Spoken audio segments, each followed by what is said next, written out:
আল্লাহুম্মা বারিক লানা ফি রজব ওয়া শাবান ওয়া বাল্লিগনা রমাদান। আপনার মসজিদে ইমাম সাহেব কয় না, আপনারা শিখতে অসুবিধা আছে? শিখলে দুইটা লাভ। এটা তো ছোট্ট দোয়া, আমার রাসূলের একটা হাদিসও শিখলি। কি কর, আমার নবীজির উম্মত হিসেবে নবীজির একটা হাদিস শিখলে কি গুনাহ হইব? কথা বলেন, রাজি আছেন? এটার অর্থ কি? আল্লাহুম্মা বারিক লানা, আমার রাসূল পাক আমাদেরকে শিক্ষা দিতেছেন, ও আল্লাহ, হে আল্লাহ, আমাদেরকে আপনি বরকত দান করুন রজব মাসের। কি মাসের? ওয়া শাবান, শাবান মাসের। তাহলে বোঝা গেল রজব এবং শাবান মাসের মধ্যে বরকত আছে। আমার আল্লাহর রাসূল, আমার নবীজি অন্য কোন মাসের জন্য তো এরকম দোয়া শিক্ষা দেন নাই। নবীজি রজব মাসের চাঁদ দেখার পরে সাহাবায়ে কেরামকে এই দোয়া শিক্ষা দিবেন, আল্লাহুম্মা বারিক লানা ফি রজব ওয়া শাবান ওয়া বাল্লিগনা রমাদান। হে আল্লাহ, আমাদেরকে আপনি রজব এবং শাবানের বরকত দান করুন, আর আমাদের হায়াতকে বাড়ায়া আপনি রমজান পর্যন্ত পৌঁছায়া দেন। তাইলে রজব মাসে বরকত আসেনি? শাবান মাসে বরকত আসেনি? বর্তমান জামানায় কিন্তু রজব বরকত নাই, শাবানও কোনো বরকত নাই, এমন দল আসেনি? আমরা দেশও নাই, এটা টিভির মধ্যে রজবের বরকত নাই, শাবানের সবে বরকত নাই, এই জাতের মৌলবী হন বেরিয়েছেনি, লাল রুমাল ওলা মৌলবী টিভির মধ্যে ফতোয়া দেয়, ইন্টারনেটেও মোবাইলের মধ্যে ফতোয়া দেয়, আসেনি? আপনার ধরবেন না রজব মাসের বরকত তালাশ করবেন। রাসূল পাক সাল্লাল্লাহু আলাইহি সাল্লাম অন্য হাদিস শরীফের মধ্যে ইরশাদ ফরমান, যার রজব ও শাহরুল্লাহ, আর শাবান ও শাহরি, আর রমাদান ও শাহরি উম্মতি। নবীজি ইরশাদ ফরমান যে রজব মাস হলো আল্লাহর মাস। রজব মাস কার মাস? জোরে বলেন, কার মাস? নবীজি বলেন, আর রজব ও শাহরুল্লাহ, রজব হলো আল্লাহর মাস, আর শাবান ও শাহরি, আর শাবান মাস হলো আমি নবীর মাস, আর রমাদান ও শাহরি উম্মতি, আর রমজান মাস হলো আমার উম্মতের মাস। মারহাবা দিতেন না জোরে? তাহলে রজব মাস কার মাস? জোরে বলেন, কার মাস? শাবান মাস কার মাস? আল্লাহর রাসূলের মাস। শাবান মাস কার? আমার নবীজির মাস। আর রমজান মাস আমাদের মাস, আমাদের উম্মতের মাস। উম্মত মানে আমরা উম্মত মানে আমার নবী। কথা বুঝলেন না? আমার নবীজি বলেন রজব মাস হলো আল্লাহর মাস, শাবান মাস আমি নবীর মাস, আর রমাদান মাস আমার উম্মতের মাস। রমজান মাস আপনার উম্মতের মাস কেমনে বুঝেন নাই? আপনি নেক করবেন একটা, 700 গুণ পর্যন্ত বেড়ে যায়। কেউ লাভ হয়নি রমজান মাস। রমজান মাসে যে কোনো নেক আমল করেন, ভালো কাজ করেন, অন্য মাসের তুলনায় বেশি না কম? কি পরিমাণ বেশি? 70 থেকে 700 গুণ বেশি। তাহলে রমজান মাসটা লাভ কার বেশি হয়? রমজান মাসে রোজা আছে, তারাবি আছে, ইফতার আছে, সেহরি আছে। কি কর? রমজান মাসে সারা বছর নামাজ পড়ে না, বেটা রমজান নামাজ পড়তে যায়, যায়নি? তাহলে রমজান মাস কার মাস? উম্মতের মাস। আমার রাসূল বলেন, আর রমাদান ও শাহরি উম্মতি, রমজান মাস হলো আমার উম্মতের মাস। অন্য মাসে যাই করুক, রমজান মাসে মুসলমান, বাংলাদেশের মুসলমান চেষ্টা করে একটু ভালো ইবাদত বন্দেগী করার জন্য, ঠিক কিনা? তাহলে এই রজব মাসটা হলো কার মাস? আল্লাহর মাস। দুইটা জিনিস আমি বুঝাইতে চেষ্টা করতেছি। রজব মাস বরকতের মাস বলছেন কে? আমার রাসূল পাক। রজব মাসে বরকতের দোয়া শিক্ষা দিয়েছেন নবীজি উম্মতকে, রজব মাস এবং শাবানের বরকত চাওয়ার জন্য। আর বলছেন রজব মাসটা হলো কার মাস? আল্লাহর মাস। তাহলে আল্লাহর মাসের মধ্যে বান্দার জন্য বরকত আছে কিনা? রহমত আছে কিনা? নিয়ামত আছে কিনা? তাহলে এই মাসের কে আমরা ইজ্জত সম্মান করার দরকার আছে কিনা? এই রজব মাসের আজকের মাহফিল আপনারা খুশি কিনা? সকলে বলি জোরে আলহামদুলিল্লাহ, আরো জোরে বলি আলহামদুলিল্লাহ। রজব মাস কাফেরদের কাছে সম্মানিত মাস ছিল। মক্কাওয়ালা, মক্কা কাফের মুশরিকদের কাছে রজব মাস কি ছিল? ইজ্জতওয়ালা মাস ছিল, সম্মানী মাস ছিল। 4টা মাসে এরা যুদ্ধ বিগ্রহ করতো না, মারামারি করতো না, খুন খারাপি করতো না, কাটাকাটি করতো না। কথা বলছি না? 4টা মাসে আরব দেশের কাফের লোক, এই 4টা মাসের মধ্যে একটা মাস হলো রজব, আর 3টা মাস হলো একত্রে জিলকদ, জিলহজ, মুহররম। এই 3 মাস আর এই রজব মাস, এই 4 মাসে মক্কার মানুষ তো খুব খারাপ মানুষ আছেন না এরা, কিন্তু এই 4 মাসকে ইজ্জত দিতে গিয়া এরা মারামারি কাটাকাটি এরা কিচ্ছু করতো। আমরা মুসলমানের রমজান মাসে মারামারি আরো বেশি করে, কি দেখো ঈদের দিন ভালো আরো বেশি। ঈদের দিন মিস হয় না, ঝগড়া ফাসাদ মিস হয় এমন কোন এলাকা নাই, কম বেশি অকাপকানি কিছু না কিছু হয়। কারণ ঈদের দিন বরকত বেশি, এই জন্য মারামারিও বেশি করে। অথচ কাফের মুশরিকরা এই 4 মাস কোনো ঝগড়া বিগ্রহ করতো না, সারা বছর 5 বছর 10 বছর লাগায় এরা যুদ্ধ করতো। কিন্তু যেই মাত্র রজব মাস আসতো যুদ্ধ বন্ধ। যুদ্ধ বন্ধ করে বলে এটা বরকতের মাস, এটা রহমতের মাস, এই মাসে যুদ্ধ করা যাবে। জিলকদ মাসে লিখতে বলে এটা হজের মাসে পড়ছে, এই জিলকদ জিলহজ মাসে আর ঝগড়া ফাসাদ করা যাবে না। অথচ আমরা মুসলমান হইয়া আমরা রজব মাসে ইজ্জত করি না, শাবানের ইজ্জত করি না, রমজান মাসে আরো বেশি ভাগ হয়ে যায়। এই সময় রোজা রেখে মাথা নষ্ট থাকে, কেটা কই ঝগড়া করবার মাস হলো রমজান মাস। নাউজুবিল্লাহ কোন। তাহলে আমাদের আল্লাহ রাসূল আল্লাহ কর্তৃক বরকতপূর্ণ, রহমতপূর্ণ, ফজিলতপূর্ণ মাসগুলার আসলে আমাদের এই মাসগুলাতে কিছু বিশেষ কাজ করার দরকার আছে নি? আমার আল্লাহ রাব্বুল আলামিন আমার রাসূলের পাককে রজব মাসে মেরাজ করাইছেন। কি করাইছে? মেরাজ হলো আল্লাহর সৃষ্টি জগতের ইতিহাসে সবচেয়ে আল্লাহর বড় একটা কুদরত, যা আল্লাহ মানুষকে জানাইছেন। আর আমার রাসূলের পাকের নবুয়তের জিন্দেগিতে সবচেয়ে বড় মুজিজা হলো মেরাজ। এই মেরাজকে নিয়ে আমরা দেশে কত ঝামেলা, স্বপ্নে দেখছে নবীজি সশরীরে মেরাজে গেছে, স্বপ্ন যুগে গেছে। আচ্ছা কোন স্বপ্ন যুগে গেলে অত ওয়াজ নসিহতের দরকার আছে? আপনি ঘুমায়া কালকা যদি আমেরিকা গিয়ে বেড়ায় আয়, এটা কি কইবার মতো কথা? বই পুস্তক লিখবার মতো? মানুষের ঘুমায়া স্বপ্ন যুগে কত জায়গা যায় না, বিমানে ওঠা লাগেনি, কোনো রকেট লাগেনি, সাদের দেশ ঘুরে আইনি, ঘুমাই থেকে ঘুরতে কোনো টাকা পয়সা লাগে না, তেল পানিও লাগে না। স্বপ্ন যুগে মেরাজ না সশরীরে মেরাজ? আমাদের আহলে সুন্নাত ওয়াল জামাতের আকীদা হইল আমার নবী পাককে আল্লাহ রব্বুল আলামিন জিবরাইলের মারফতে দাওয়াত দিয়া সশরীরে যেই বডিটা নিয়ে উনি উম্মে হানির ঘরে শোয়া ছিলেন, মক্কার জিন্দেগি করতেন, এই বডি নূরের বডি নিয়ে আল্লাহ পাক এই সবে মেরাজে রজব মাসের 26 তারিখ দিবাগত রাত্রে আল্লাহ সিদরাতুল মুনতাহা নিয়ে পৌঁছে আরশে আজিমে আল্লাহ রাব্বুল আলামিনের সাথে দিদার দিয়েছেন। এটা কার আকীদা? আমাদের আকীদা। আমাদের আকীদা স্বপ্ন যুগে মেরাজ হলে আল্লাহ রাব্বুল আলামিন কোরআন শরীফের মধ্যে সুবহানাল্লাযী আসরা বিআবদি বলতেন। আল্লাহ রাব্বুল আলামিন মেরাজের ঘটনা বর্ণনা করতে গিয়ে আল্লাহ নিজে বলতেছে সুবহানাল্লাযী।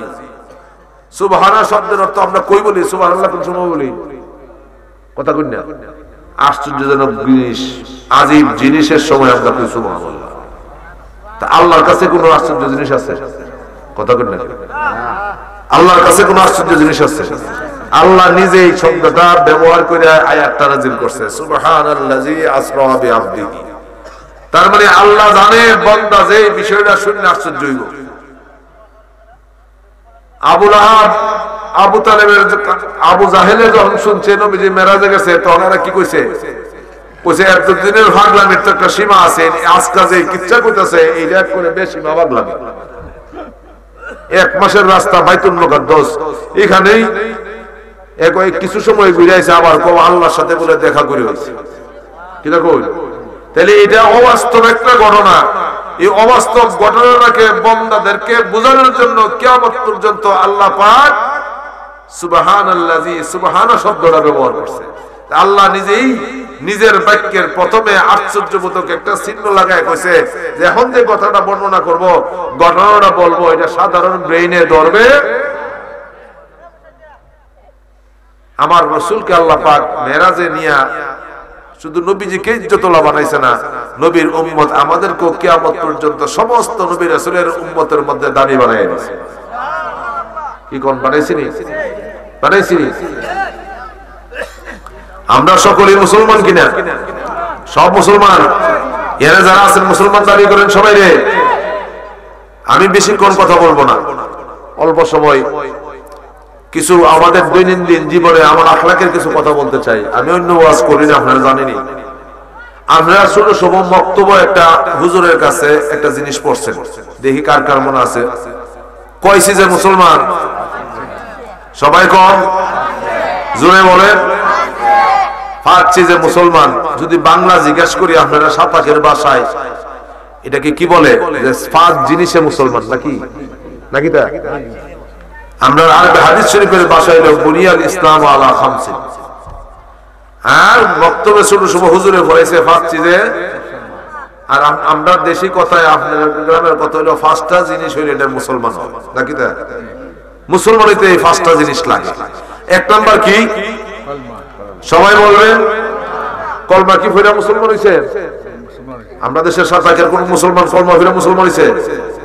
কথা কয় না। মা বাবার আপনার আমার আব্বা আম্মা মুসলমান, দাদা দাদি মুসলমান, সুতরাং আমরা তো কলমা ফিরা মুসলমান হইছি না। কথা কই না করে? আমরা কলমা ফিরা মুসলমান হইছি। হাদিস শরীফে আছে নবীজি বলছেন জন্মগতভাবে ফিতরতগতভাবে সকল শিশু ঈমান নিয়ে মুসলমানের জন্মগ্রহণ করে। তো এই হিসাবে তো আমরা তো মুসলমানের ঘরের মুসলমান। কাফের মুশরিকের ঘরের সন্তান মুসলমানের জন্মগ্রহণ করে। যখন সে বড় হয় তার বাচ্চা, আমরা যেমন বাচ্চা কাচ্চারা আল্লাহ শিখাই, রসুল শিখাই, এরা রাম শিখায়, কৃষ্ণ শিখায়, তখন সে কাফের মুশরিক হয়ে যায়। ঠিক না? তা আমরা তো জন্মগতভাবে মুসলমান। আমরা কি কলমা ফিরে মুসলমান হইছি? কথা বলেন না। সাহাবায়ে কেরাম কলমা ফিরে মুসলমান হইছে, হইছে না? শাহজালালের হাতে যারা মুসলমান হইছে কলমা ফিরে মুসলমান হইছে। খাজা মঈনুদ্দিন চিশতির কাছে 90 লক্ষ মানুষ কলমা ফিরে মুসলমান হইছে। আমরা এই 27 গ্রামের কোন মুসলমান কি কলমা ফিরে নতুন করে মুসলমান হইছে? তাছাড়া এরপরে তো আমরা মুসলমান নাকি কই? কলমা, এরপরে কি? জোরে বলেন, আরেকটু জোরে। এরপরে এরপরে এরপরে ফেস লাগাই দিছে। নামাজের পরে কি? রোজা। নামাজের পরে কি? বছরে 1 মাস। এরপরে হজ এবং যাকাত। দুইটা জিনিস ছিল শুধু ধনীদের জন্য, আর গরিবের জন্য ফার্স্টটা। আমার এটার মধ্যে আমার ওয়াজ যতক্ষণ করি এই কথাটার উপরে আমি ওয়াজ করব। আল্লাহ যেন তৌফিক দান করে, সকলে বলেন আমিন। কলমা বললাম, কলমা পড়া লাগে নাই, মা বাপ মুসলমান হিসেবে আমরা মুসলমান। এরপরে আসছে নামাজ। এইগুলা ছাড়া তো মুসলমান হওয়া যায় না, কি বলেন? আগে বলছেন ফার্স্টে যে মুসলমান। এখন নামাজ, আমরা সব মুসলমানের নামাজ পড়িনি। কথা কথা সবাই পড়িনি তো আমরা না কই ছোট সব বললাম ফার্স্টে যে মুসলমান, 2 নম্বরটা নামাজ। তাহলে আমাদের মধ্যে যদি নামাজ না থাকে তাহলে গেল আমাদের মুসলমানের মধ্যে কিছু সমস্যা আসেনি? জোরে বলেন আসেনি? 3 নাম্বার রোজা। রমজানের 1 মাস রোজা, এটা সারা বছরও না। এই 1 মাস রোজা দেখবেন কত যন্ত্রণা, কেউ রাখে কেউ রাখে না, কেউ পেটে বেদনা, কেউ গ্যাস্ট্রিক, কত জাত আছে কিনা? আসেনি? তাইলে এর রোজা ঠিক মতো নাই। আসেন, হজ তো বড় লোকের, যাকাত তো বড় লোকের। যাকাত যাদের উপর ফরজ তারাও ঠিক মতো যাকাত আদায় করে না। তাইলে আমরা যে ছোট সময় পড়লাম আমার রাসূল পাকের হাদিস, পাচ্ছি যে মুসলমান। আমরা যারা মুসলমান, আমরা যারা এখানে আছে, যারা আমার কথা শুনতেছেন, ওয়াজ শুনতেছেন, তাদের কাছে আমার প্রশ্ন, আমাদের মুসলমানে কি সঠিক? সঠিক মুসলমানের মধ্যে আমরা আছি? সঠিক মুসলমানের মধ্যে আমরা আছি? তাহলে আমাদেরকে মুসলমান হওয়ার দরকার আসেনি? আল্লাহ রাব্বুল আলামিন কোরআনে পাকের মধ্যে বলছে, ইয়া আইয়ুহাল্লাযীনা আমানু ইত্তাকুল্লাহ। হে ঈমানদারগণ, ঈমানদারেরা যারা আমার উপর ঈমান আনছো, হে মুমিন বান্দাগণ, তোমরা আমি আল্লাহকে ভয় করো। হাক্কা তুকাতিহি, ভয় করার মতো। কি করার মতো? আল্লাহ বলেছে তোমরা আমারে ভয় করো। কাকে বলছে? কাফের মুশরিক না। কথা বুঝতে চেষ্টা করবেন আবার। আল্লাহ কাফের মুশরিক এই কথা বলে নাই। আল্লাহ বলছে ঈমানদাররে যারা পড়ছে লা ইলাহা ইল্লাল্লাহ মুহাম্মাদুর রাসূলুল্লাহ তাদেরকে আল্লাহ বলতেছেন, হে আমার ইমানদার বান্দারা, কলমাগো বান্দারা, আমার মুমিন বান্দারা, তোমরা আমি আল্লাহরে ভয় করো। তো এই কথা বললেই তো সারা গেছেন, ভয় করো। এরপর আল্লাহ কইতেছে হাক্কা তুকাতিহি, ভয় করার মতো করো, ভয় করার মতো করো। কারণ আমরা ভয় করার মতো ভয় করি না। রমজানের দিন এটা ডুব দেয়া পানি খান না। রমজানের দিন বন্ধ গেছে, পানির বোতল আছে সাথে, পানি খায় না। কেড়ে খায় না? না, রোজা বাংলায় অসুবিধা কি? পানি খায় না যে আল্লাহ দেখবো, আল্লাহর ভয়ে, ঠিক নেই? কথা বল না, আল্লাহর ভয়ে পানি খায় না। এই বন্দা রমজানের দিন আল্লাহর ভয়ে পানি খায় না। এজো ছাতক জায়গা, ছাতক কি তারে কেউ চিনে? এজো পানি খায় হিন্দু না মুসলমান, এটা তো বুঝতো না। খায় না, কেন খায় না? আল্লাহর ভয়ে। রোজা রাখে কার ভয়ে? আল্লাহর ভয়ে। রমজানের দিন রোজা রাখে আল্লাহর ভয়ে। আর 5 ওয়াক্ত নামাজের আযান দিলে মসজিদে যায় না কার ভয়ে? মসজিদে যায় না আল্লাহর ভয়ে। কথা বুঝাইতে পারছি না? যে রমজানের দিন দেখা যায় মুসলমানের মধ্যে ভয় আছে, নামাজও পড়ে, রোজাও রাখে, তারাবিও পড়ে, ইফতার আছে নি, ভয় আল্লাহর প্রতি বাড়ে। আবার 5 ওয়াক্ত নামাজের ক্ষেত্রে ভয় নাই, যাকাত দেওয়ার ক্ষেত্রে ভয় নাই, মুসলমানের দৈনন্দিন হালাল হারামের ক্ষেত্রে ভয় নাই। এই জন্য আল্লাহ বলছে, ও বান্দা আমি আল্লাহরে ভয় করো। কিরকম ভয়? রমজানের দিন খালি ভয় করো না, পানি খাই ফেললে খালি ভয় করো না, হাক্কা তুকাতিহি, ভয় করার মতো ভয় করো, সব সময় ভয় করো। আমি আল্লাহ যে দেখি, তুমি রমজানের রোজা ভাঙলে যেমন দেখি, আযান দিলে যে মসজিদে যাও না এটাও দেখি, তুমি যে মার সাথে দুর্ব্যবহার করো এটাও দেখি, বন্ধ গেলে আরেকবার ক্ষেত্রে লাইন কাটো এটাও আমি আল্লাহ দেখি। দেখেনি নাকি? তা দেখে না? এই জন্য আল্লাহ কইছে হাক্কা তুকাতিহি, ভয় করার মতো ভয় করো। ভয় করার মতো যদি ভয় করো, তাহলে সব জায়গায় তুমি কইবা, আরে আমি যে দুর্ব্যবহার করব, আমি যে এই কাজটা করব, আমি যে এই অত্যাচারটা করতেছি, এই হকটা নষ্ট করতেছি মুখের, এটা তো আমার আল্লাহ দেখতেছে। দেখে কিনা? কথা বলেন, দেখে কিনা? আমরা দেশে মা বাবার কষ্ট করে ফুট ফলেনি। মা বাবার নির্দেশ পালন করা কিতা সুন্নাত না নফল? কথা কয় না? ফরজ। মাশাআল্লাহ, এই পাগলা বেটা ঠিক কথা কইছে, ফরজ। আল্লাহ এবং আল্লাহর রাসূলের আইন পালন করার পরে মা বাবার নির্দেশ পালন করা সন্তানের জন্য ফরজ। জোরে কোন আপনারা কি? আরো জোরে কোন। ওয়াকাদা রাব্বুকা আল্লা তা'বুদু ইল্লা ইয়্যাহু ওয়া বিল ওয়ালিদাইনি ইহসানা। এটা কোরআন শরীফের আয়াত, সূরা বনী ইসরাঈল। আল্লাহ রাব্বুল আলামিন বলতেছে, আমি আল্লাহর ইবাদত বندگির পরে তোমাদের উপরে আমি আল্লাহ নির্দেশ করলাম, তোমাদের দায়িত্ব হলো মা বাবার সাথে ভালো ব্যবহার করা, ভালো আচরণ করা। কথা বলেন। আমার রাসূল পাক সাল্লাল্লাহু আলাইহি ওয়াসাল্লাম ইরশাদ ফরমান, আমি ওই মুসলমানের ভিত্তি থাকতেছি, নবীজি বলেন, যার ঘরে বৃদ্ধ মা বাবা আছে, কি আছে? বৃদ্ধ মা বাবা আছে, তার ঘরে জান্নাতও আছে, জাহান্নামও আছে। কি আছে? জান্নাতও আছে, জাহান্নামও আছে। জান্নাত মানে বেহেশত, আর জাহান্নাম মানে দুজক। সাহাবায়ে কেরাম জিজ্ঞাসা করছে, ইয়া রাসূলুল্লাহ, এটা তো বুঝি নাই, কেমনে জান্নাত থাকে, কেমনে জাহান্নাম থাকে? কথা বুঝছেন না? নবীজি বলছে, তুমি যদি তাদের সাথে সৎ ব্যবহার করো, ভালো ব্যবহার করো, তাদেরকে সন্তুষ্ট রাখতে পারো, তাহলে তোমার জান্নাত তোমার মা বাবাই। আর যদি তারা তোমার উপরে অসন্তুষ্ট হয়, তাহলে তোমার দুজক কোথায়? কথা বুঝেন নাই? মা বাবা যদি সন্তুষ্টের উপরে সন্তুষ্ট হয়, তাহলে তোমার জান্নাত মা বাবার। আর যদি তুমি অসন্তুষ্ট রাখো, তুমি কষ্ট দিয়ে রাখো, তো তোমার ঘরে মা বাপ থাকা মানে কি? জাহান্নাম। মা বাবাই তোমার জাহান্নাম। বুঝেন না এবার কথা ভালো করে?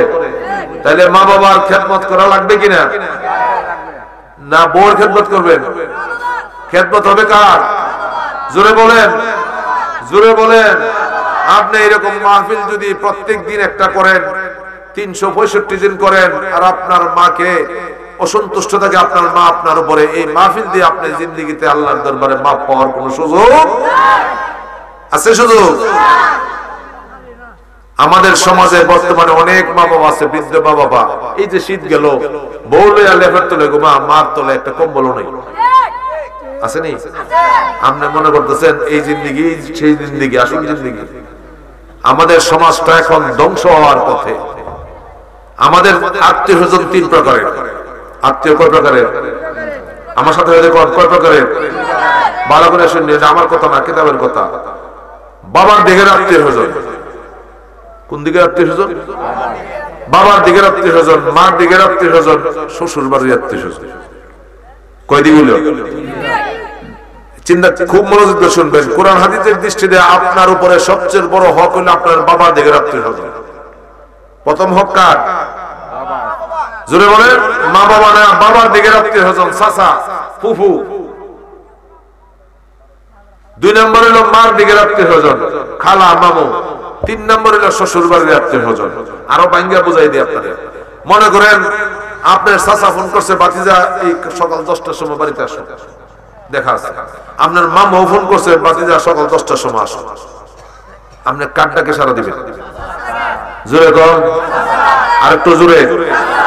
মামুরে বুঝাই করবেন, আমার চাচা কইছে যাই বলে 10টা, আজকা 10টা তোমার দ্বারা যাওয়া যেত না, আগামীকাল আসবে। এটা আমার কথা। ঠিক ঠিক করলে কাম হইতো না, কালকার থেকে আমল করুন লাগবে। ঠিক দরকার নাই, বক্তার থেকে বেশি ঠিক শ্রোতা কয়া পরের দিন আর এটার মনে থাকে না। ঠিক করলে কাম হইব না, আমল করুন লাগবো। আমাদের সমাজে চাচার সাথে ভাতিজার মিল নাই। কেটা কই ওহন মামুর সাথেও মিল নাই, মিল হইল খালি হুর বাড়ির সাথে। আর শ্বশুর বাড়ির ইসলামের দৃষ্টিতে 3 নম্বর আত্মীয়। কয় নম্বর আত্মীয়? 3 নম্বর। 1 নম্বর হলো চাচা ফুফু, 2 নম্বর মামা খালু, 3 নম্বর শ্বশুর বাড়ির মানুষ। তাইলে আপনার চাচার সাথে সম্পর্ক কয়টা ভাতিজার আছে? কথা বলেন। আপনার উপরে যে আল্লাহর রহমত বর্ষণ হইব, আপনি যে আল্লাহর দয়া লাভ করবেন, আল্লাহর দয়া পাইবার কিছু ক্রাইটেরিয়া আছে, কিছু কাম আছে। এই কাজ না করলে আল্লাহর দয়া অটোমেটিক আপনার উপর বর্তমান। আপনার ঘরে আপনার মা আপনার উপরে বেজার, আপনার বাড়িতে আপনার চাচা, বাপের ভাই চাচা আপনার উপরে বেজার। নবীজি বলছেন তোমরা তোমার বাবার সাথে ভালো ব্যবহার করো। সাহাবী জিজ্ঞেস করলো, ইয়া রাসূলুল্লাহ, আমার আব্বা তো নাই। কইছে এরপরও ভালো ব্যবহার করো। কইছে মারা গেছে আমার বাপ, তাই আমি ভালো ব্যবহার কেমনে করব? কইছে তোমার বাবার ভাইয়ের সাথে, আত্মীয় স্বজনের সাথে, বন্ধুর সাথে ভালো ব্যবহার করো। বুঝাতে পারতেছি? বাপের ভাই চাচারে আপনি দেখতে নি পারেন, জাগালে গুতাগুতি করেন, এই দিয়ে গল্লে গুতাগুতি করেন, আসেন এই দরবার। কথা বলেন। আমাদের সমাজের সবচেয়ে বেশি ফেসলা হইল আপন বাইরে। বাইরে তো বোনরে অংশ দিতে রাজি না কোন অবস্থায়, ফুফুরে আর বোনরে অংশ দিতে রাজি না। ফুফুরে আর অংশ দিবার কথা কোরআন শরীফ আল্লাহ না করছে? এটা আমরা কোন মৌলবী, কোন হিসাবে আইন বের করছে? ফুফুর অংশ, বোনের অংশ কে দিছে? আল্লাহ। কোরআন শরীফের মধ্যে সূরা নিসার মধ্যে কার অংশ কদ্দুর আল্লাহ নিজে বন্টন করে দিয়েছে। আল্লাহ নিজে বন্টন করে দিয়েছে ভাই বোনের অংশ, ফুফুর অংশ, চাচার অংশ। আপনি সর্দারি করেন, মেম্বার ধরেন, চেয়ারম্যান ধরেন, বাটপার ধরেন, দইরা সেরা ফুফুরে ঠকাইবার লাগি, বোনরে ঠকাইবার লাগি বুদ্ধি বের করেন। আইন কার? আল্লাহর আইন। আল্লাহর আইন না মানবার লাগি দুনিয়ার বুদ্ধি বের করেন আপনি। আসেনি আমরা সমাজে কিছু মানুষ বোনরে ঠকায়, ফুফুরে ঠকায়, জায়গাটা ঠিক মতো বন্টন করে দিতে চায় না। এই জায়গা না এই জায়গা। আল্লাহ তো বন্দা, আমি বুঝি তোর সর্দার থেকে কম বুঝি, তোর চেয়ারম্যান মেম্বার থেকে আমি আল্লাহ কম বুঝি। আমি আল্লাহ নিজে যেখানে সরাসরি সূরা নিসার মধ্যে ভাই এবং বোনের অংশ ভাগ করে দিলাম, তুই মেম্বার চেয়ারম্যান দিরা কেরামতি করে সাজ তোর বোনের অংশটা কম দিবে লাগি, ফুফুর অংশটা কম দিবে। তুই মনে করছ এই খেতে এই জায়গায় তোরে ভাত খাওয়াইবো। আমি আল্লাহর রিজিক ছাড়া তোর এই জমি জমায় তোরে ভাত খাওয়াইতো না। কত মানুষের জমি জমা এখনো সাতাকের বন্ধ হয়ে গেছে, ওই মানুষটা কবরের জিন্দেগি পালন করতেছে। আছে কিনা বলেন? জোরে বলেন, আছে কিনা? তাইলে আল্লাহ রাব্বুল আলামিনের আইন, আমার রাসূলের আইন মোতাবেক যদি আমি দুনিয়াতে না চলি, তাহলে আমি মুসলমান হিসাবে, ইমানদার হিসাবে আমার ইসলামী জিন্দেগি আমি আল্লাহ এবং আল্লাহর রাসূলের দরবারে কি জবাব দেব বলেন? আমাদের উত্তরটা কি হবে? রুগী রুগী। আমার জবাব কি হবে বলেন? আল্লাহর কাছে জবাব দেওয়া লাগবে কিনা আমাদের? জোরে বলেন, আল্লাহর কাছে জবাব দেওয়া লাগবে কিনা? তা আল্লাহর কাছে যদি জবাব দেওয়া লাগে, তাহলে আমাদের পথ, আমাদের চলাফেরার ক্ষেত্রে সাবধান হওয়ার দরকার আসেনি? সাবধান হওয়ার দরকার আসেনি বলেন? দুশে পড়েন আল্লাহুম্মা সাল্লি। ওই রুগী লয়ে গেছে, রুগী।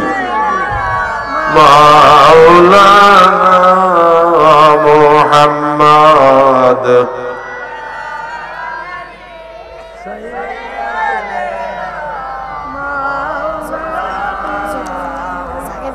না না আল্লাহুম্মা সাল্লি আলা মাওলানা মুহাম্মদ ওয়া আলা আলি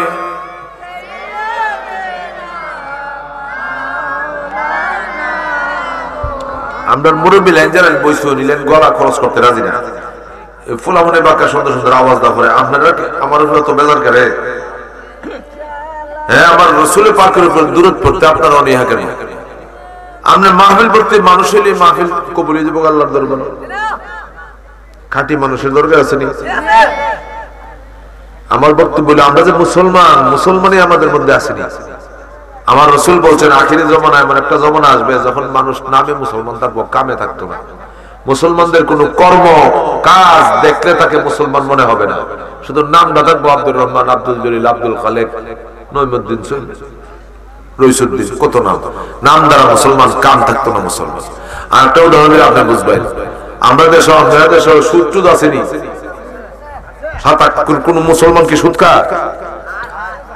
খায় তো সুদ তো আল্লাহর আইনে জায়েজ রাসূলের আইনে আল্লাহর আইনে জায়েজ না রাসূলের আইনে জায়েজ না তো আল্লাহর আইন রাসূলের আইন মুসলমানের লাগি কি মানন না না মানো তো খায় কেমন হ্যাঁ আমার কথা বুঝেন না আপনারা আল্লাহ কি সুদ জায়েজ করছে না না জায়েজ আমার রাসূলের পাকে জায়েজ করছে না না জায়েজ করছে কুরআন শরীফের মধ্যে সুদ খাওয়া হালাল না হারাম হাদিস শরীফের মধ্যে হালাল না হারাম তো মুসলমানে কেমনে খায় কি কই তাহলে বোঝা গেল আমাদের মুসলমানের মধ্যে সমস্যা আসেনি এই সমস্যা দূর করা লাগবে নি দেখেন আমাদের রন্ধ্রে রন্ধ্রে ব্যথা অসহ্য কথা আমাদের প্রত্যেকটা পারিবারিক অবস্থা দেখেন মুসলমানের ঘর বায়ে বায়ে মিল নেই আসেনি আপনারা দেশ আপনারা গ্রাম আল্লাহর রাস্তায় বলি আপনি মারা গেলে প্রথম আপনার লাশটা কে ধরব কথা বলে আপনারা এই বায়ে বায়ে সংঘর্ষটা বুঝেন না মনে করেন ভাইয়ের সাথে দরবার করতে পারলে বুঝি অথচ আমার রাসূল পাক বলছেন লা ইয়াদখুল জান্নাহ কাতল রহিম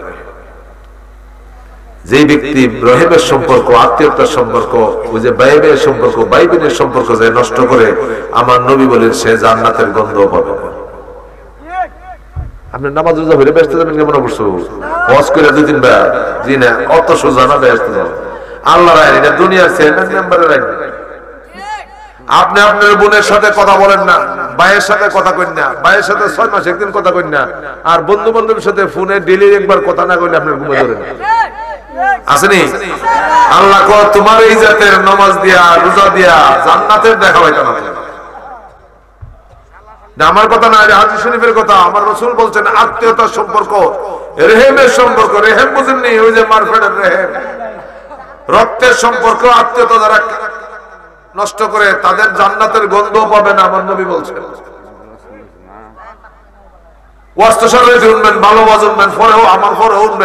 কিন্তু আমি তো একটা সমস্যার কথা আপনাদেরকে বলতেছি আপনাদেরকে যে আমাদের সমাজে এই সমস্যা আসেনি কথা বলেন আছে কিনা দুনিয়ার সব মানুষের সাথে ভালো চলতে পারে আডো বাজারও চা খাওয়াইতে মিল নেই খালি আপন ভাইয়ের সাথে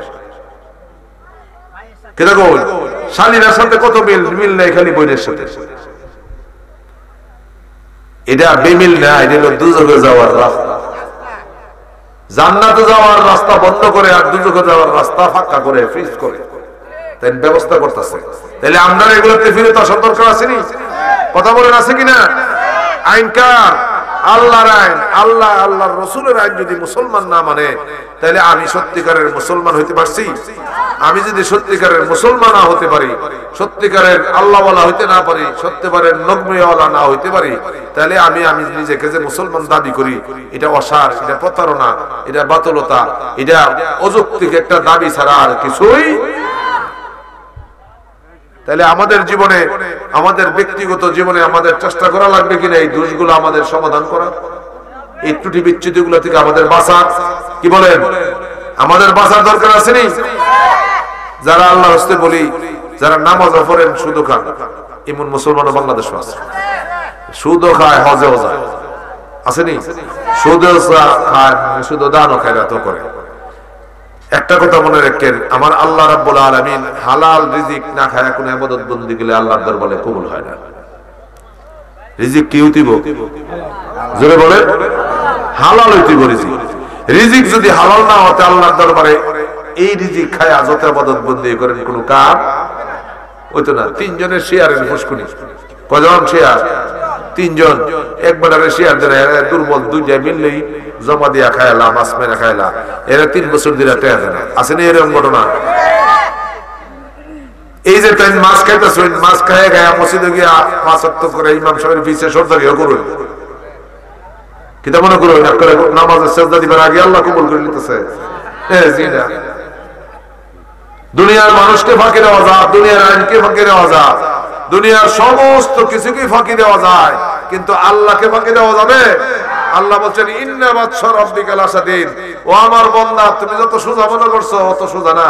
আমি যখন ধরুম তখন বাঁচবার কোনো ব্যবস্থা, বাঁচবার কোনো ব্যবস্থা। তো এই জন্য আল্লাহ বলছে হাক্কা তুকাতিহি, ও আমার বান্দা তোরা তো ভয় করস, আমার নমুনার ভয়, তামসার ভয় করস, ভয় করার মতো ভয় কর। ভয় করার মতো যদি ভয় করতে পারস তাহলে তোমাদের কোনো চিন্তা নাই। আমরা তো কোন রকম কিছু ভয় করি, কিছু করি না। ওই রমজান মাসে পানি খাই না, আল্লাহরে ডরাই, আর সারা বছর আকাম কুকাম করি, এই সময় আল্লাহ কিচ্ছু দেখে না। কি দেখো তাকে আল্লাহ সর্বসময় দেখে, আমাদের সবকিছু আল্লাহ দেখে কিনা?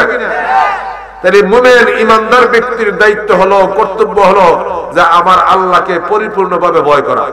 আল্লাহকে যে বান্দা পরিপূর্ণ ভয় করে, এই বান্দা অন্যায় কাজ করতে পারে, অন্যায় কাজ করতে। আপনার দেশও বন্ধ লাইল টুল কাটেনি মানুষে, অনেক মানুষ যারা লাইল কাটে 1 কানি জমি 3 কানি বানাইতে পারছেন, কুদ্দুর বাড়ছে, বড় জোরে 1 কেজি 5 কেজি দান, দানের জায়গা বাড়ছে নাকি, একটা রোয়া বাড়ছে। এই একটা রোয়া বাড়ায় তাই কি হইছে, জান্নাতের ঠিকানা জাহান্নামে নিয়ে গেছে। যাইতে আছেন জান্নাত গেছে কই? আপনি যদি জাহান্নামে যাইবার মতো, সহ্য করবার মতো ক্ষমতা থাকে, জাহান্নামে খুব ভালো লাগলে জানেন, কোনদিন টেস্ট করে দেখতেন দুনিয়া থাকিয়া জাহান্নামটা কি দিয়ে বানাইছে আল্লাহ? জোরে কোন? আগুন দিয়া। দুনিয়াতে আগুন আসেনি, এই আগুন থেকে জাহান্নামের আগুন কম না বেশি হবে? দুনিয়ার আগুনের মধ্যে আপনার আঙ্গুল খান একবার একটা মোমবাতি জ্বালায়া একটু টেস্ট করে দেখতে, একটু টেস্ট করে দেখবেন যে আপনার দুনিয়ার আগুনটা আপনি সহ্য করতে পারেননি। সহ্য করতে যদি না পারেন, এর থেকে 70 গুণ বেশি পাওয়ারফুল আগুন থাকবে দুজকের আগুন। আপনি যে কবিরা গুনাহগুলো করতেছেন, পাপের কাজ করতেছেন, আল্লাহর নাফরমানি করতেছেন, আমার রাসূল পাকের নাফরমানি করতেছেন, কোরআন সুন্নাহর বিরুদ্ধে কাজ করতেছেন, হারাম খাইতেছেন, তাইলে এই দুনিয়ার আগুনই যদি আপনি সহ্য না করতে পারেন, আখিরাতে দুজকের আগুন কেমনে সহ্য করবেন? কি কোন একটু টেস্ট করে দরকার আছে না? একটু টেস্ট করে দেখুন। সুলতান মাহমুদ গজনবী রাহমাতুল্লাহ আলাইহি উনি শিকারে গেছেন, শিকারে জঙ্গলে শিকারে গেছেন, গিয়া সে সাথে রাজা বাদশাহ শিকারে যেত না আগে, শিকারে গেছে, গিয়া হারাই গেছে, ফতারে গেছে, ওনার সাথে যে মানুষ ছিল সব আলাদা হয়ে গেছে। উনি একলা একলা ঘুরতেছে আসরের টাইমের পরে। আর অন্যদিকে ওই পাশের রাজার, হিন্দু রাজার এক যুবতী মেয়ে, সেও শিকারে গিয়ে এইভাবে হারাই গেছে, একলা হয়ে গেছে যুবতী মেয়ে। ঘুরতে ঘুরতে ঘুরতে ঘুরতে মাগরিবের একটা আসরের পরে ওই সুলতান মোহাম্মদ গজনবীর সাথে দেখা হয়েছে।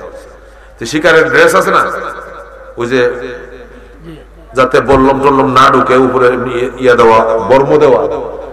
তো ঘুরতে ঘুরতে মহিলা মনে করছে তিনি দেখা যাচ্ছে সৈন্যের মতো, মনে আমার বাপের রাজত্বেরই কোন সৈন্য বাহিনীর কেউই সাহস হচ্ছে। যাই হোক, এটা পাওয়া গেছে, একটা দেখা যায় একটা মানুষ পাওয়া গেছে। আর সুলতান মাহমুদ গজনবী মনে করছে রাজা বাদশা মানুষ, এটা বুঝে নিয়মিত যে এই মহিলা মনে তার দলের থেকে হারায় গেছে, এই মেয়ে দলের থেকে হারাই গেছে, এখন তার দল খুঁজতেছে। তো মনে বললো তার তো দল পাওয়া সম্ভব না, তার খেয়াল রাখা দরকার, না তোমার সাথে বিপদে পড়বো। সুলতান মাহমুদ গজনবী হাফেজ সাহেব ছিলেন, বড় আলেম ছিলেন, আল্লাহওয়ালা ছিলেন, বুজুর্গ ব্যক্তি ছিলেন, বাদশাহ ছিলেন। আজকে থেকে 1000 বছর আগের ঘটনা বলতেছে। তো মাগরিব পর্যন্ত দেখছে সুলতান মাহমুদ গজনবী, খেয়াল রাখছে এই মেয়েটারে, দেখছে তার সাথে কোন সঙ্গী সাথে পায় নাই, না পাওয়ার পরে আগে গেছে। আগে গেছে বলে মেয়েটার একটু সাহস বাড়ছে যে একটা পুরুষ মানুষ দেখা যায়। আগে দেখছে দূরে দূরে রয়েছে, রাত্র হইছে, রাত্র হওয়ার পর একটা জায়গা থেকে দুজনে রাত্রটা বিশ্রাম করার লাগি জঙ্গলের মধ্যে আশ্রয় নিছে। এমন একটা জায়গা যেখানে একটা সুরঙ্গ আছে, সুরঙ্গ এই পাশ থেকে ওই পাশটা দেখা যায়, এই পাশটাতে এই পাশ যায়। সুলতান মোহাম্মদ গজনবী বলল যে আপনি ওই পাশে বসেন, আমি এই পাশে থাকি, আমি তো মুসলমান, রাত্রে একটু ইবাদত বন্দেগী করবো, আপনি ওই পাশে বসে থাকেন। কাছাকাছি থাকলে তো যুবতী মেয়ে একটু সমস্যা হইতে পারে না, এই মনে করে বেচারা কইছে আপনি একটু দূর বসেন। যুবতীরও খেয়াল যে এবার চিনি না জানি না, কথা বলে না, একটু দূর থাকলেই বালা। তবু দেখলাম বিপদে পড়লে চিল্লি দিলাম ওই দূর সুরঙ্গের এই পাশে। সুলতান মোহাম্মদ গজনবী রাত্রে যখন একটু গভীর হলো, তখন সাথে আগুন থাকে তো, আগুন দিয়া আগুন জ্বালাইছে, একটা মোমবাতির মতো করে এটা জ্বালাইছে। জ্বালাই সেরা উনি কিছুক্ষণ পরে পরে নামাজ পড়ে, নামাজ পড়ে পড়ে আল্লাহ বিল্লাহ করে, এইভাবে কাটাই দিতেছে টাইমটা। আর মহিলা তো ঘুমায় না, মহিলা মনে করছে এটা চিনি না জানি না, বেটা কোন সময় আমার উপরে জাপায় পড়ে। কি বলেন? সে খেয়াল রাখতেছে এই লোকটা কি করে, এই লোকটা কি করে, গভীর মনোযোগ দিয়ে ওই যুবতী মেয়েটা খেয়াল রাখতেছে যে এই ব্যক্তিটা কি করে, এই লোকটা কি করে। এটা লোক তো দূর থেকে আগুন তো আছে, তার কাছে আগুন দিতে দেখা যায়, লাইট আছে, দেখা যায় কি করে। সুলতান মোহাম্মদ গজনবী রাত যত গভীর হয় তখন সে নামাজ পড়ে, কয়েক মিনিট নামাজ পড়ে বসে থাকে। বসে একটু পরে রাত যখন গভীর হয়েছে তখন মেয়েটা খেয়াল করলো কিছুক্ষণ পরে তার আঙ্গুলটা আগুনটার মধ্যে দেয়া লাগে, দেয়া আঙ্গুলটা দেয়া আনে। এইভাবে বেশ কয়েকবার করছে, আবার নামাজ পড়ছে, আবার এরকম করতে করতে ফজরের নামাজে রক্ত হয়ে গেছে। উনি ফজরের নামাজ পড়ছে, ফজরের নামাজ যখন পড়ছে তখন বুঝছে আর এটা তো মুসলমান, এটা তো বিপজ্জনক মানুষ, বেটি হলো হিন্দু, যে মুসলমানে আমার জঙ্গলের মধ্যে একটা আছে, আল্লাহ যে রক্ষা করছে, ভগবানের যে রক্ষা করছে, ফজরের রক্ত হয়ে গেছে, চিনছি এটা মুসলমান। যাই হোক, যখন সূর্য উদিত হয়েছে তখন সুলতান মোহাম্মদ গজনবী বললো যে আপনার চলেন, আপনাকে একটা মানুষ আছে এমন জায়গায় নিয়ে দিয়া বিদায় হই, কারণ আমি এখন একলা তো আপনার হয়ে যাওয়া যেত না। তখন ঘুরাইতে ঘুরাইতে তারা নিয়ে গিয়ে একটা গ্রাম দেখা যায়, ওই গ্রামের মানুষের সাথে কথাবার্তা মহিলা দেখছে, ওই মহিলার বাদশা, বাবা যে রাজ্যের বাদশা, এই রাজ্যের মধ্যে এই গ্রামটা, কথা বলছেন না। তখন বলছে ঠিক আছে, আপনি এটা তো আপনার বাবার এলাকারই, আপনি থাকেন। মহিলা বলছে আপনি দাঁড়ান, আপনার সাথে আমার কথা আছে। বলে কি কথা? যে কালকে সারা রাত আপনি এখানে থাকছেন, আমি আপনার দিকে খেয়াল করছি, আমি ঘুমাই নেই, আমি সব জিনিস আপনি বুঝছি, আপনি মুসলমান, নামাজ পড়ছেন, কান্নাকাটি করছেন, মুনাজাত করছেন, একটা জিনিস আমি বুঝি নাই, এটা আমাকে বুঝাই দেওয়া যায়। বলে কোন জিনিসটা বুঝেন নাই? বলে আমি দেখছি রাত্রে যখন গভীর হইছে তখন মাঝে মাঝে আপনার এই আঙ্গুলটা, হাতের আঙ্গুলটা আপনি আগুনের মধ্যে দিতে না টান্দা নিয়ে আসতেন, দিতে না টান্দা নিয়ে যেতেন, এটা কেন করতেন? এটা আমার বুঝাই দেওয়া যায়, আমার আর কোনো জানার কিছু নাই। তখন সুলতান মোহাম্মদ গজনবী বললেন, এই মহিলা, তুমি একটা যুবতী নারী, সুন্দরী নারী, বাদশার মেয়ে, আমি একটা যুবক পুরুষ, এই জঙ্গলের মধ্যে রাত্রে বেলা একা একা পাইছি। প্রত্যেকটা পুরুষেরই এরকম নারী দেখলে তার মধ্যে একটা কুপ্রবৃত্তি আছে, শয়তানি একটা মনোবাঞ্ছনা হইতে পারে। আমি রাত্রে যখন গভীর হইছে তখন আমার মনের ভিতরে যে শয়তান নামক একটা নফস আছে না, শয়তানি আছে না প্রত্যেকটা মানুষের ভিতরে আমাদের, এটা আমাকে যখন বারবার বলে, এই এখন তো একলাই মহিলাটা, রাজার মেয়ে, সুন্দরী মহিলা, ইয়ারে কে দেখবো তোরে, তুই এখন ধরে তো তার ক্ষতি করতে পারস, কোনো সমস্যা নাই। তখন আমি তারে বলছি, আমার নফসের বলছে, এই আমি যে এই মহিলাটার ক্ষতি করবো, আমার আল্লাহ রসুলের আইনে তো এই মহিলাকে আমি টাচ করতে পারি না, এটা বেবিচার হয়, আর বেবিচারের শাস্তি হাসরের ময়দানে জাহান্নাম, জাহান্নাম হবে আগুনের, আমার কাছে তো আগুন আছে। এই আমার মন, তুই যে এই মহিলার দিকে যাইতে চাস, আগে আমার সামনে আগুন আছে, আগুন একটু টেস্ট করে দেখ, তুই যদি এই আগুন সহ্য করতে পারস তাহলে ওই মহিলার কাছে যাবো, দুজকের আগুনে তুই ফুটতে কোনো সমস্যা হবে না। এই জন্য আমি বারবার, যতবার আমার মনের মধ্যে তোমার দিকে আমার লিপ্সা মন উদিত হইছে, ঠিক ততবার আমি আমার আঙ্গুলটাকে এই আগুনের দিকে দিছি, দেখছি এই আগুনে সহ্য করতে পারে না আমার আঙ্গুল, এই আগুনের মধ্যে আমার আঙ্গুল, আমার শরীর সহ্য করতে পারে না। এই জন্য আমি আমার মনকে বুঝাইছি, দুনিয়ার আগুনকে যদি সহ্য করতে না পারস তাইলে ওই নারীর দিকে তোর তাকানো যাবে না, কারণ এই নারীর দিকে যদি তুই সামনে অগ্রসর হস তাহলে হাসরের ময়দানে আল্লাহ রাব্বুল আলামিন তোকে দুজকের মধ্যে নিক্ষেপ করব। দুনিয়ার আগুন তুই সহ্য করতে পারস না, আখিরাতের আগুনকে সামনে সহ্য করবে। সুবহানাল্লাহ বলতেন না? তাহলে আমরা একটু টেস্ট করার দরকার আছে না? যারা এরকম মানুষের হক মানেন, কবিরা গুনাহ বেশি বেশি করে, কি গুনাহ? কি গুনাহ? বইয়ের অংশ মারণ, ফুফের অংশ মারণ, মার কথাবার্তা, বাপের কথাবার্তা না শুনুন, এগুলো কবিরা গুনাহ। এই কবিরা গুনাহ যারা বেশি বেশি আমরা করি, আপনাদের কাছে অনুরোধ, একদিন একটা মোমবাতি জ্বালা একটু টেস্ট করে নেবেন। যদি টেস্ট করতে পারেন তাহলে আপনি করতে চাই, আপনার আল্লাহ আরো বরকত বাড়ায় দেবে কবিরা গুনাহ করে। আর যদি না পারেন, যদি আপনার দুনিয়ার আগুনে আপনার শরীর সহ্য করতে না পারে, তাহলে আল্লাহর রাস্তায় নিয়ত করে কালকে থেকে কবিরা গুনাহগুলো করা বন্ধ করে। কি গুনাহ বন্ধ করেন? কবিরা গুনাহ বন্ধ করেন। সগীরা গুনাহ আল্লাহ এমনি মাফ করে দেয়। যোহরের নামাজ পড়ার পরে আসরের আগ পর্যন্ত যত সগীরা গুনাহ করেন, আসরের নামাজের ওযু করলে ওযুর পানির সাথে সগীরা গুনাহ মাফ করে দেন। কিন্তু কবিরা গুনাহ আল্লাহ তওবা ছাড়া মাফ করে না। কবিরা গুনাহ থেকে আমাদেরকে বাঁচা রাখতে হবে। কোন গুনাহ থেকে বাঁচা রাখতে হবে? জোরে বলেন, কোন গুনাহ থেকে বাঁচা রাখতে হবে? পৃথিবীতে এক প্রকারের ধর্মের মানুষ আছে যারা আগুনের পূজা করে। কার পূজা করে? এটিতে বাংলায় বলে অগ্নি উপাসক, আর এদেরকে বলে মজুসি। কি বলে? খাজা মঈনুদ্দিন চিশতি রাহমাতুল্লাহ আলাইহি রজব মাসে উনার ইন্তেকালের তারিখ। এই রজব মাস খাজা বাবার মাস। কি কন? খাজা বাবার উরুস আপনারা কেউ করেন নি? কয় তারিখ করে? রজব মাসের 6 তারিখ। কয় তারিখ? রজব মাসের 6 তারিখ ফজরের সময় খাজা বাবা ইন্তেকাল করছে। এটা খাজা বাবার মাস। তা আল্লাহ রাব্বুল আলামিন যারা তরিকতে বিশ্বাস করে, তরিকাপন্থী মানুষ, তারা খাজা মঈনুদ্দিন চিশতিকে মানে কিনা?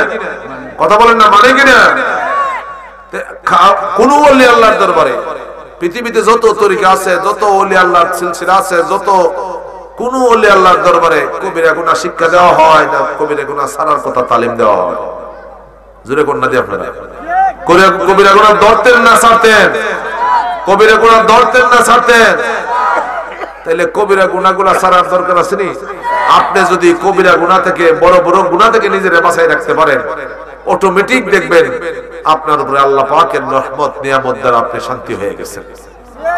আর যতদিন পর্যন্ত আপনি সুদ থেকে না বাঁচতে পারবেন, মিথ্যা কথা না ছাড়তে পারবেন, অন্যের সম্পদ মারা না ছাড়তে পারবেন, অন্যের ক্ষতি করে না ছাড়তে পারবেন, মানুষের ক্ষতির কাজ না হইতে পারবেন, এই সমস্ত ক্ষতিকারক কাজ যতক্ষণ পর্যন্ত আপনি না ছাড়তে পারবেন, ততক্ষণ পর্যন্ত আমার আপনার আমল আখলাক কোনদিন, আমল নামাজ পড়ে আপনি মজা পাবেন না, রোজা রেখে আপনি মজা পাবেন না, দান সদকা করে আপনি মজা পাবেন না, এগুলোর মধ্যে কোনো নিয়ামত বরকত আপনার হবে। বাবা, আমি যে কথাগুলো বলছি খারাপ লাগতেছে? খারাপ লাগতেছে? আমাদের সমাজে এখন দেখেন কত বোন আছে ভাইয়ের ভাই বিয়ার পরে 10 বছর হয় না, মা বাপ মরছে বড়, আর জি বোন হ্যাঁ কি লইয়া সমস্যা, জায়গা লইয়া সমস্যা আছে না? এরকম কথা বলেন, আছে কিনা? তুমি বাপের করে হয়েছ, এই বেটি কি বাপের করে হয়েছে না? তোমার করে বাইরে লাগবো, ফুসকিটা লাগবো, ঘরটাও লাগবো, বাপের তৈরির ঘরটা, বাপের তৈরি ঘর কোনো জিয়ে দেনি কেউ?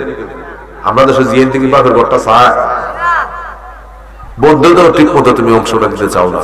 তুমি মনে করছো এইগুলাই বুঝি সারা দুনিয়া, তুমি কি আমার পর্যন্ত হায়াত পাইবার এগুলা খাইবা? এই বোনের অংশ মাইরা কোনো ভাই কি সারা জীবন খাই যেতে পারছে?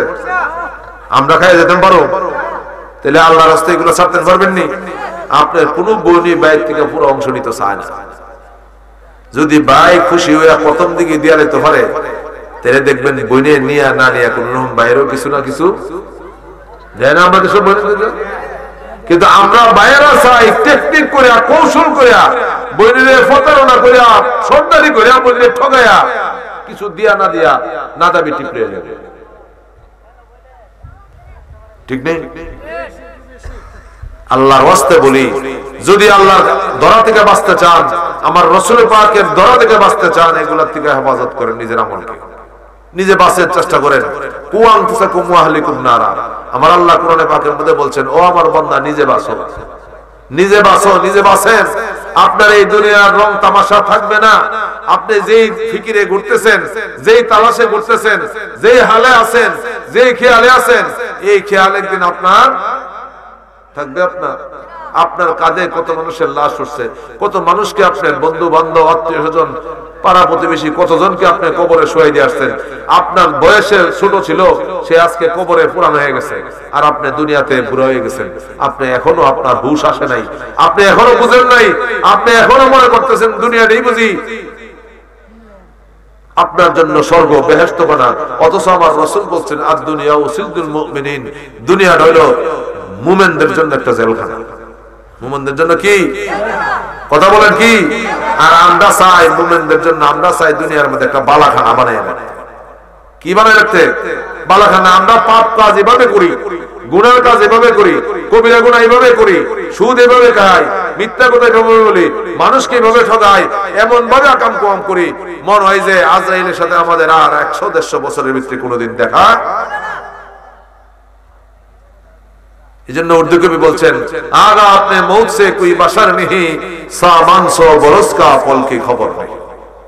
আমরা চলাফেরা উঠা বসা দেখলে মনে হয় যেমন আজরাইলের সাথে আমরা একটা চুক্তি হইছে, আগামী 100 বছর আজরাইল আমাদের কাছে আসবে না, অথচ আমাদের চোখের পলকটা মারার টাইম, ক্ষমতা, সুযোগ কারাতে আমরা কাছে আছে যে আমরা 100 বছর বাঁচব, 50 বছর বাঁচব, 10 বছর বাঁচব। এই যে এইখানে মাইক দিয়ে কথা বলতেছি, বউ বাচ্চা 50 মাইল দূরে আছে, আমার ছেলে মেয়ের সাথে আবার দেখা হবে, এর কোনো গ্যারান্টি আছে? আমার বন্ধু মৌলানা ফজলুর রহমান আনোয়ারি এই যে মাধবপুরের কাছে ওয়াজ করতে হয়েছে, বাড়ি কুমিল্লা, এক মাদ্রাসার প্রিন্সিপাল আছে, ওয়াজ করে যাইবার সময় ওই একটা মাইক্রোর মধ্যে লম্বা সিট করে ঘুমাই থাকতো, মাইক্রোর ভিতরে ঘুমাই থাকতো। সকালবেলা তো মাদ্রাসা করে ওয়াজ করে মনে করেন 2-3টা মাইক্রো ধরতো, গাড়িও চলছে, ঘুমাইছে, ঘুমের মধ্যে মেরে রয়েছে। সকালবেলা ড্রাইভার তার খবর নাই, পিছিয়ে হুজুর মেরে রয়েছে। সকালবেলা ডাকে হুজুর উড়েন নেই, দেহে হুজুর আর উড়ে না। এই বেচারাকে বলতে বিদায় নিয়েছি যে আমি আজকে শেষ, তোর সাথে আমার দেখা হইতো। এরকম আমরা দেশ আপনার থেকে কম বয়সের মানুষ মরছে না? তাহলে মুসলমান হিসাবে কবরের জিন্দেগি বিশ্বাস করেননি? কবরের হিসাব কিতাব হইব, হাসরের হিসাব কিতাব হইব বিশ্বাস করেননি? আপনি কবর হিসাব কিতাবের লাগি বাজারে যদি দোকানদারে, যে দোকানদার মাল কিনেন বেশি বেশি, দোকানদারের কাছে যদি 5,000-10,000 টাকা জমা হয়ে যায় বাকি পরে, আমরা চেষ্টা করি দোকানদার দেখে না কইরা যায় বাজে, ঠিক নেই? পকেটে টাকা নাই, আমরা টাকা দিলে এখন কি বুঝ দিব? এবারে আমরা ফাঁকি দিলেন, একদিন গেলেন না, 2 দিন গেলেন না, টাকা হইলে গেলেন, দিলেন, শেষ কিনছে। কবরে যাবেন যে আল্লাহ যে ধরবো ওই ফুঞ্জি রেডি করছে, কেউ ফুঞ্জি রেডি করছে, ফুজি রেডি করছে, কবরে বিছনা আছে, বালিশ আছে, লাইট আছে। কবরে দিলি 70 বার ডেকে ডেকে বন্দারে বলে, ও আল্লাহর বান্দা, আমি তোমারে গ্রহণ করার জন্য রেডি, তুমি আমার কাছে আসার জন্য রেডি। আপনি রেডি ছিলেন? আপনি রেডি হবেন, বললে পরে রেডি হবেন। কবর বলে, ও আল্লাহর বান্দা, তুমি তো দুনিয়া থাকতে শীতের দিন 3টা লেপ দিয়ে ঘুমাইতা, আমি কবরে কিন্তু লেপের কোনো ব্যবস্থা নাই, লেপ লয়ে। ও আল্লাহর বান্দা, তুমি দুনিয়া থাকতে কারেন্ট গেল না, বৌজিপুত্রে গালিগালাজ করতা, লাইটটা জ্বালা, ওই চার্জার লাইটটা জ্বালা, মেসান মোমবাতি জ্বালা, 5 মিনিট লেট হইলে বকাবকি শুরু করতা, তোমার অন্ধকার সহ্য হয় না, আমি কবরটা কিন্তু অন্ধকার লাইটের ব্যবস্থা করে। তুমি 3 বালিশ দিয়ে ঘুমাইতা, শিমুল তোলার বালিশ ছাড়া তোমার ঘুমা ধরতো না। ও আল্লাহর বান্দা, আমার ভিতরে কিন্তু বালিশের ব্যবস্থা নাই, তুমি বালিশের ব্যবস্থা করে কবর আয়ো, কারণ এখানে কিন্তু থাকতে হইব 1000 বছর, কোটি বছর। কি করেন, কয় বছর কবরে থাকবেন? ঠিক আছে, আদম আলাইহিস সালামের জমানার মানুষ এখনো আসেনি, কথা বলেন না, কবর আসেনি। তাহলে কবর বাতি নাই, বাতির ব্যবস্থা আমাকে আপনাকে করে দিতে হবে। কবরে বিছনা নাই, আপনি আমাকে কবরের বিছনার ব্যবস্থা করতে হবে। কবরে বালিশ নাই, আপনি আমাকে কবরের বালিশের ব্যবস্থা করতে হবে। আপনি কি কোনোদিন জীবনে, আপনার এই জীবনে কোনোদিন 5 মিনিটই চিন্তা করছেন? ছেলে বিদেশ পড়াবার লেগে আপনি টেনশনে মরেন, মেয়ে বিয়ে দিবার লেগে টেনশনে মরেন, পুত জমির কাছে জমি আরেকবার বিছালাইতেছে আরেক বছরের কাছে, এটার লেগে আপনার ঘুম ধরে না, 3 জনের সাথে 3 রাত ধরে পরামর্শ করতেছেন, আসেনি আমাদের মধ্যে? এই বিষয়গুলো নিয়ে আপনার টেনশনে আপনার ঘুমে ধরে না। আপনি আজকে যদি মারা যান, 24 ঘন্টার ভিতরে আপনার লাশটা কবরে দিয়ে আসবে, দিবি কিনা? 24 ঘন্টা পার হবে না, আপনাকে কবরে দিয়ে আসবে। আপনার জীবনে কি আপনি কোনোদিন 5টা মিনিট সময়, 5টা মিনিট সময় মসজিদের ইমাম সাহেবের কাছে বইয়া বুঝছেন যে হুজুর, আমি যদি আজকে মারা যাই, আমারে তো 24 ঘন্টার ভিতরে কবরে নিয়ে দিব, আমার কবরের জিন্দেগিটা কেমনে ভালো থাকবে, আমার কবরের জিন্দেগিটা কেমনে শান্তিময় হবে, আমার কবরের জিন্দেগিটা ভালো হবে কেমনে, আমি কেমনে কবরের প্রশ্নের জবাব দেব, আমি কেমনে শান্তিময় ভাবে কবরে থাকবো, আমার এই ব্যবস্থাটা কিভাবে চললে আমার জিন্দেগিটা শান্তিপূর্ণ হবে, আপনার একটা বুদ্ধি পরামর্শ দেব। কোনদিন মুসলমান টেনশন করছে, চিন্তা করছেন? 5টা মিনিট সময় বই করছেন? কি এই কথা কি খেয়াল করছেন কোনদিন যে আমি মরলে তাও 1 ঘন্টা 24 ঘন্টা থাকতাম না? যতদিন পর্যন্ত এই টেনশন, এই হুশ আমাদের মধ্যে না আসবে, প্রতিদিন মুসলমান আপনি আমার দ্বারা গুনার কাজ হইতেই থাকবে, গুনার কাজ হইতেই থাকবে। আমরা যদি দুনিয়ার থাকতে আপনি হুশ না হয়, আপনি যদি মনে করেন কবরে গেলে অবসরটা মিশন আল্লাহ বিল্লাহ করুন না, হইব না? আল্লাহ বিল্লাহ দুনিয়ার থাকতে করতে হইব? কথা বলেন। এই দুনিয়ার হলো মাজরাতুল আখিরা, আখিরাতের শস্য ক্ষেত্র, কৃষি ক্ষেত্র। এখানে যদি ভালো ফসল ফলাইতে পারেন, গিরত যেমন সারা বছর শান্তিতে আরামে খায়, টেনশন করে না। কারের মধ্যে দান থাকলে মনে করে জিনিসপত্রের দাম বাড়লে কি, আচ্ছা দান বেচা কিনুন না খাবো। আপনি যদি দুনিয়ার থাকতে হাসরের জন্য পুঁজি সংগ্রহ না করেন, কবরের জন্য পুঁজি সংগ্রহ না করেন, নেকামল না সংগ্রহ করেন, তাহলে আপনি আমার জিন্দেগি কবরে হাসরে ফুলছাড়াতে আমাদের জবাব কে দিবে? আপনি হাসরের ময়দানটা এমন একটা ময়দান কায়েম হবে যেখানে মা সন্তানকে স্বীকার করবে না, বন্ধু বন্ধুকে স্বীকার করবে না, বাপ ছেলেকে স্বীকার করবে না, আত্মীয় স্বজনকে স্বীকার করবে না, কেউ কাউকে স্বীকারই করবে না। সবচেয়ে আপন হলো মা, মা সন্তানকে স্বীকার করবে না হাসরের ময়দানে।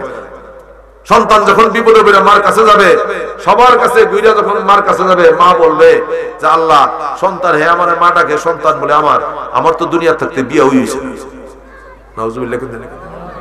তাইলে আপনি হাসরের ময়দানে একমাত্র ভরসা নবী মুহাম্মাদুর, জোরে বলেন নবী মুহাম্মাদুর, নবী মুহাম্মাদুর, নবী মুহাম্মাদুর রাসূলুল্লাহ সাল্লাল্লাহু আলাইহি সাল্লাম যদি ভরসা হয়, আপনি দুনিয়া থাকতে সুদের ব্যবসা করতেন, দুনিয়া থাকতে কবিরা গুনার ফ্যাক্টরি খুলে বসিলেন, দুনিয়া থাকতে ভাই বোনের হক মাইরা খাইছেন, দুনিয়া থাকতে এমন কোন কবিরা গুনার কাজ নাই, এখনো কোনো কাজ নাই, আল্লাহ আল্লাহ রাসূলের দুশমনি করছেন, আপনি কোন শরমে আচরণের ময়দানে আমার রাসূলের দরবারে হাজির হবেন?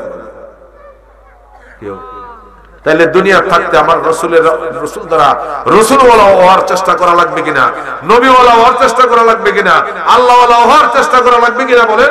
সমাজে আমাদের ব্যক্তি জীবনে এই সমস্যাগুলো আছে কিনা বলেন? আছে কিনা? যদি আমরা এগুলা থেকে না বাঁচতে পারি, এগুলা যদি চেষ্টা না করি, তাহলে আমাদের মহা বিপদের মধ্যে আমরা পড়ে যাব। আল্লাহ যেন আমাদের সকলকে বোঝার তৌফিক দান করে, সকলে বলেন আমিন।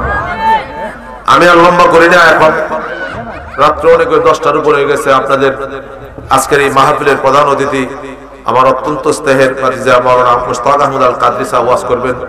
আপনাদেরকে মনের যে তামান্না উনি নিরসন করবেন, আপনারা মনোযোগ সহকারে শুনেন। আর সবসময় এই কথা খেয়াল রাখেন, কিছু আমল করার নিয়ত করেন, যে হুজুর ওয়াজ শুনলাম গেলাম গা, আবার মোবাইলে যখন মনে আছে বাজাবো না। যে কথাগুলা বলে এগুলা ব্যক্তি জীবনে, আপনার পারিবারিক জীবনে, ব্যবসায়িক জীবনে, চলাফেরা উঠা বসার ক্ষেত্রে, ভাই ভাইয়ের ক্ষেত্রে, ভাই বোনের ক্ষেত্রে, সমস্ত আমাদের মুসলমান হিসেবে আমাদের জিন্দিগিটাকে রঙিন করার জন্য, ইসলামে রঙে যেন রঙিন করতে পারি, আল্লাহ এবং আল্লাহ রাসূলের রঙে যেন রঙিন করতে পারি, আমাদের সকলকে যেন তৌফিক দান করে, সকলে বলেন আমিন। আজকের এই মাহফিলকে আল্লাহ কবুল করুক, সকলে বলেন আমিন। আসসালামু আলাইকুম ওয়া রাহমাতুল্লাহি ওয়া বারাকাতুহু।